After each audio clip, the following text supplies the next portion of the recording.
Hi everyone, welcome back to items.I Forge. My name is Tim, and in this episode I'm going to show you how to make simple forge leaves. Before we get going, I would like to give a shout out to Walls, aka Przemysław. He's a subscriber from Poland. I hope I didn't butcher your name too much. He's a long follower of the channel, and he contacted me several times through email, and I like to feature him in this episode. So take a look at his work, and all the social media links gonna be in the description.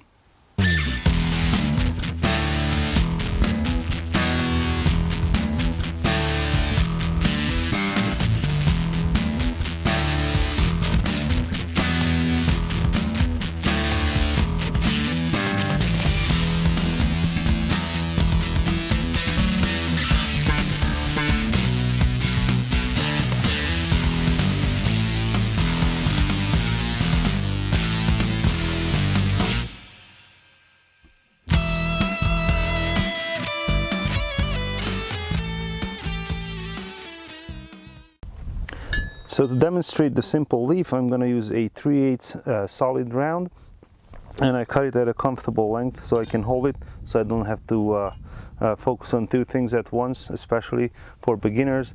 If you just want to practice the forging part but not holding it with the tongs and a short piece, just cut a comfortable length. It will help tremendously.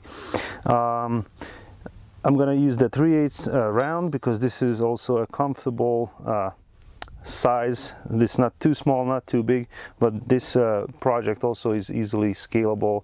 You can use a 3/4, 1/2 inch, 3/8, or a 1/4 inch round stock. So the first step, I'm gonna forge a short point at the end of this 3/8 round bar. This is gonna be the tip of our leaf. I leave it about maybe an inch and a 1/8 long. And then first I do a square point and then take off the corners and make it round. Just like so. The length of this will determine the shape of your leaf. So you can have it longer or shorter. I'm gonna talk about that a little bit later.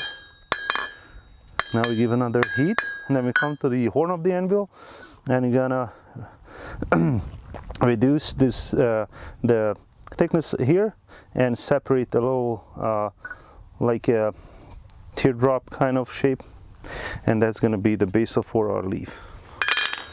So we come to the horn and basically forging the taper or a point opposite of the previous one, separating that little, more like torpedo shape, not teardrop shape. But we don't want to go too far here yet, taking off the corners, because if you go too far here and make it too thin, then you will lose control and it will be very hard to shape the leaf itself, because when you put it back in the forge, that will heat up and will always bend much easier. Therefore it's going to be hard to control. So we're going to take care of it later, but now we're going to put it back, maybe dress it up a little bit, and then I'll show you the next step. I'm just gonna dress up a little bit, make it a little bit nicer, and just take the corners up a little bit. You're gonna come back here and draw this out later. So next I'm gonna heat this end up, the little torpedo shape, and come on the face of the anvil and start to spread it out with the face of my hammer, creating a single line in the center.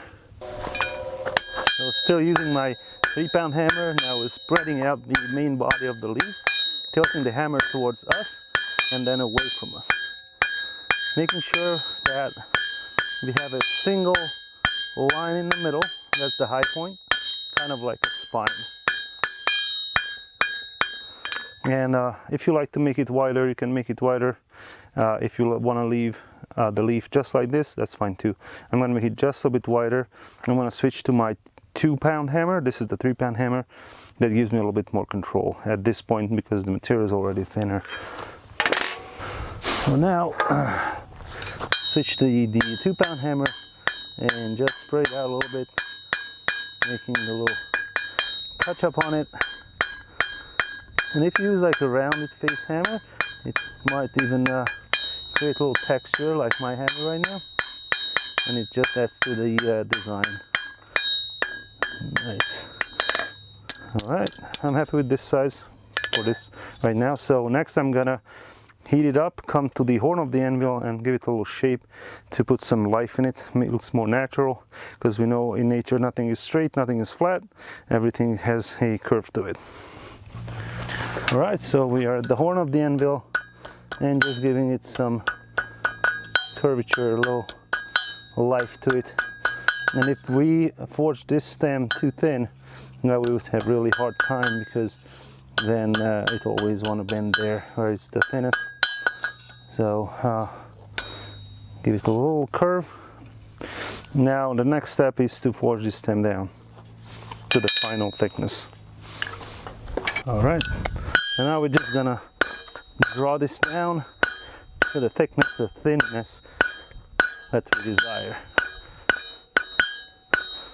I like to use the horn of the anvil for this one, or a round surface, so I don't put sharp marks into the transition part there. And it's up to you what you want to do with this, how thick you want this. I'm gonna give another heat and finish it off. If you want to make a little keychain with it, you draw it down nice and thin.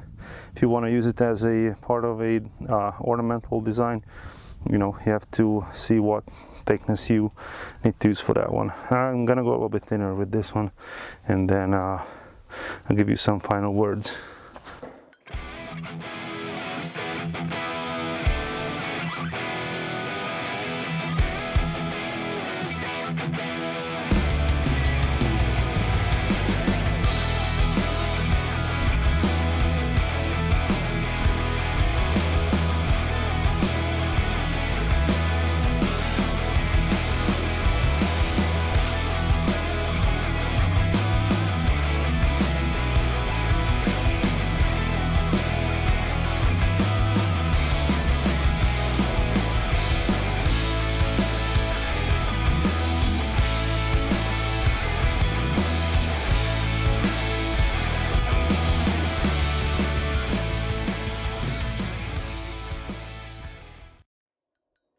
So we pretty much finished forging the stem, and I'm just gonna cut it off with the hardy and turn it around and just forge that part down, and then give a little shape to it.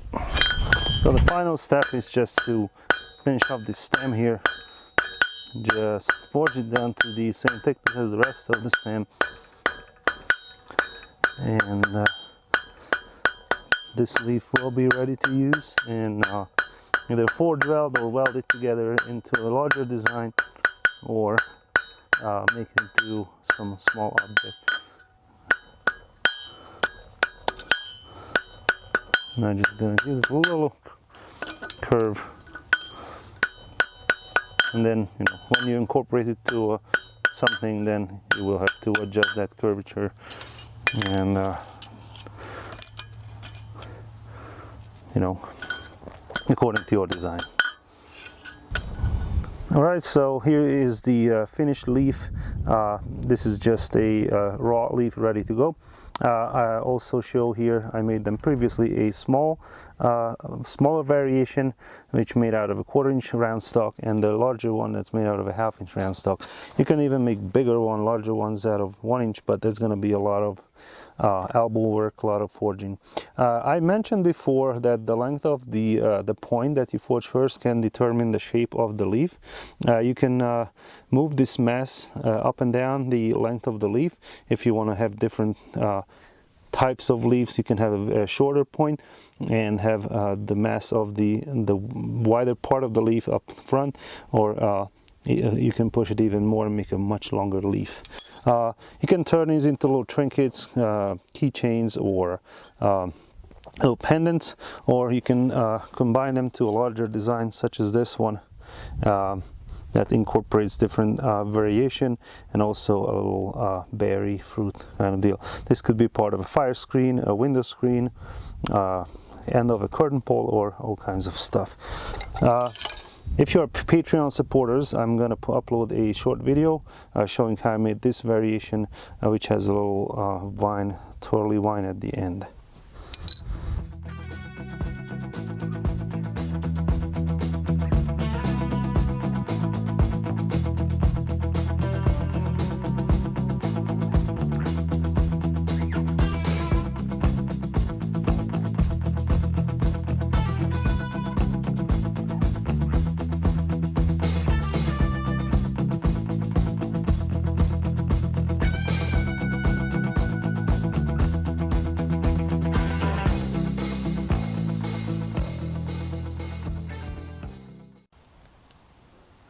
Alright guys, this is it for today's video. I hope you enjoyed it and learned something interesting. I thank you everybody who purchased merchandise from our web store or supported us on Patreon. If you like to help out the channel, please do so. Also, you can like, share and subscribe, and see you in the next video. Bye!